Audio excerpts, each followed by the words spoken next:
Good morning, students. In my previous class, I have discussed about what is process synchronization. We know that in operating system, there are multiple number of processes that are in the main memory that supports the multiprogramming. They want to access a shared resource. If the processes access one by one, then there will be no problem. But if they want to access in a mixed fashion, then it will be result inconsistent. So that's why we need process synchronization. Next one was critical section. In process execution, the place from where the shared resource is used by hardware or software, that section is known as critical section. Next, there is race condition. When two or more processes competing to share resource at the same time that result inconsistent, that is called race condition. Next, the critical section problem solution algo criteria. We have seen there were three solutions. Number one, mutual exclusion. That means only one process can enter into the critical section. Number two, there is progress. We will allow only those processes in the system or in the race that wish to enter in the critical section. Number three, there is bounded wait. Bounded wait means a maximum bound or time limit after which a process cannot use the critical section. Next, we have make a solution to use the critical section for two process using turn variable, and later on we have used the flag variable as a solution of two process using critical section. Now our topic is Peterson solution. Peterson solution is used as a solution for critical section problem. Here we have used turn variable as well as flag variable. First check the value of turn variable. The variable turn can take two values, either 0 or 1. Here is your flag. There is two flags, P0 and P1. First we initialize the flag value to false and false. Now see the code. When in the code the flag 0 equal to true, that means when flag 0 equal to true, that means process P0 want to enter in critical section. So the value of flag will be, for process P0 will be true and process P1 will be as it was. That means it will be false. So we have initialized the flag value to false and false for process P0 and process P1. But in the program we have seen that flag 0 equal to true. So we are making the flag variable value equal to true for process P0. Now, turn equal to 1. That means process P1 want to enter into the critical section. Now come to the loop, while loop. Here, turn equal to 1, that is true. Why it is true? Because turn equal to 1, that is given in the program. That's why turn equal to true. Next, flag 1 equal to true. Flag 1 value is false. That means it becomes false. Now the result of this operation will be true and false. The result is false. As the result is false, so the process P0 enter in critical section. In the given program, there is a semicolon after this while loop. As this condition becomes false, it will exit from the loop. That's why the process P0 enter in critical section, and after critical section uses, the flag 0 will be false. That means process P0 flag will be false. Then process P1 will enter into the critical section. Now see, when process P0 enter in the critical section, at that time process P1 want to use the critical section. Then whether the mutual exclusion is ensured, first check with that. So our next is whether mutual exclusion is ensured or not. Process P0 is executing the critical section. At that time, the process P1 want to enter into the critical section. Whether process P1 will be allowed to execute in its critical section or not, that is our main criteria. If mutual exclusion is not ensured, then this cannot be a solution, because we know that only one process can use the resource or use the critical section at a time by mutual exclusion properties. Now process P0 is executing in its critical section. At that time process P1 want to use the critical section. Check it. For process P1, the flag 1 equal to true. So the flag value, the previous was, what was that? For process P0 it was true, and process P1 it was false. But here the flag 1 equal to true. That means for process P1 the flag value will be true. So we make it from false to true. Now process P1 want to enter in critical section because the flag value of 1 equal to true. Now the turn is for process P0. Now check again this loop. While turn equal to 0, that means turn equal to 0, and we have initialized turn equal to 0, that means this is true. And flag 0 equal to true. Yes, flag 0 equal to true.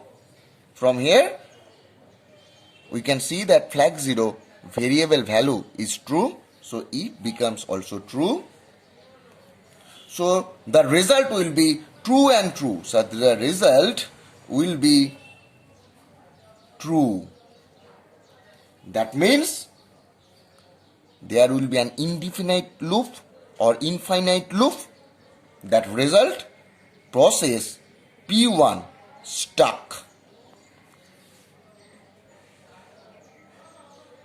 And I am reminding you once again that for while loop, while first check the condition. If the condition become true, then it will execute its statement, and if it is false, then it will exit from the loop.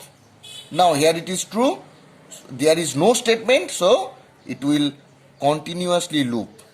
That means process P1 will stuck, so mutual exclusion is ensured.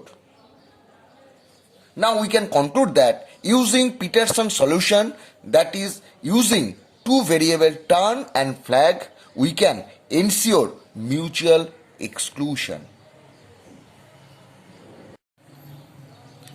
Our next topic is semaphore. First we will see the definition or why we use this semaphore. Semaphore, Dijkstra proposed a new and very significant technique for managing concurrent process by using the value of a simple integer variable to synchronize the progress of interacting processes. And this integer is known as semaphore. So, what is semaphore? It is basically a synchronizing tool. And so, if we conclude that it is a synchronize tool. Number 2, semaphore is an integer variable.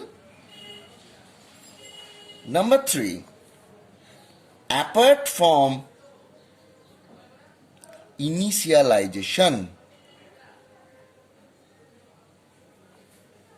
it is accessed only through two standard atomic operation. Number A, wait. Number B, signal. So, a semaphore is a synchronized tool that can take an integer value and that is accessed by two standard atomic operation, wait and signal. So, this is all about semaphore. Now, we will see why we used or the objective of using semaphore variable. Number 1, we use the semaphore as using it can set the order of execution of processes. Number B, it can do resource management. Number C, it is used as critical section problem solution. The most vital is critical section problem solution. We have used as a solution of critical section in previous class using turn variable, using flag variable, and we have seen the solution of Peterson. But here we will see the critical section problem solution using semaphore integer variable. It has two operations. One is wait. In case of wait, the body is look like this. Wait while s less than equal to 0, then there will be body. Next, s equal to s minus 1. So, in case of wait operation, the value or integer variable value will be decremented, and in case of signal, the value will be increased. So, here wait s is an integer variable. You can define it as integer a or integer b or integer c, but here we are declaring as, or we are initializing at integer s, and we will initialize the value of s will be 1. It may be 1 or it may be 0, but here we are taking s equal to 1. Now we will check how the critical section solution can be achieved by using this semaphore. Let us take, there are three processes, process P1, P2 and P3. They want to access the critical section. Now, process P1 comes first. We have initialized the value A is equal to 1. And we know in a basic program that in a program there were three parts. Number one, here is your basic part, do entry section, then critical section, then exit section,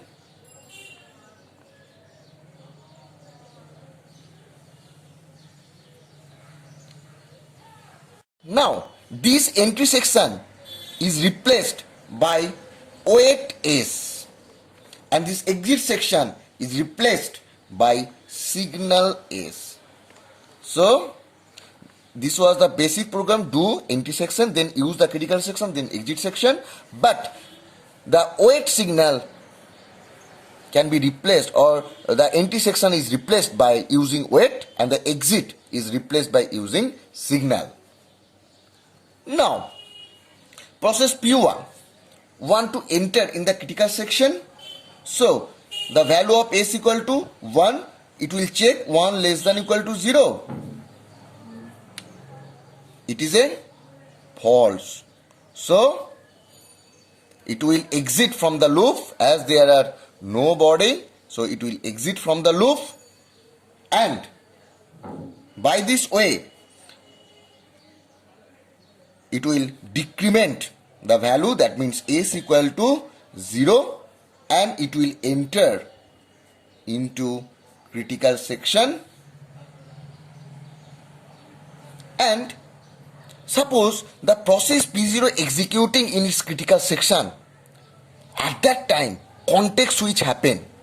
You know that context switch can be take place at any point of time. At that time process P2 want to enter into the critical section. Process P1 is executing in its critical section, but at that time there is a context switch. For this reason process P1 want to enter the critical section. Now when it want to enter in the critical section, it finds that the value of S equal to 0. So 0 equal to 0, that is true. So then process P2 will be stuck. That means if process P2 want to take charge, then the condition will be 0 less than equal to 0, which is true. So process P2 will stuck. It is not a while loop, it is a trap, because here is your semicolon. So this is the main funda of using critical section solution. Now P1 is entering into the critical section. After that there is exit, and the value of P1 will be 0 plus 1, that means 1. Now the process P1 has finished its execution in critical section. The value becomes 1. Now the process P2 can take the value 1 and do the similar fashion, or can follow the similar fashion to use the critical section. We can see here that using this semaphore variable, the different process can use the critical section one by one. That will result consistent. So we can conclude that we have seen using semaphore how to use critical section. Now we will see the type of semaphore. There are two types of semaphore. Number one is binary and number two is counting. In case of binary semaphore, it can take either 0 or 1. But in case of counting semaphore, it can take values from 0 to some finite number. So these are the two type of semaphore. So in this lecture we can conclude that we have learned from this lecture the critical section solution by using Peterson solution, and we have used semaphore as a synchronized tool to solve the critical section problem. We have seen also the objective to use the semaphore, and we have implement the critical section solution by a code. That's all.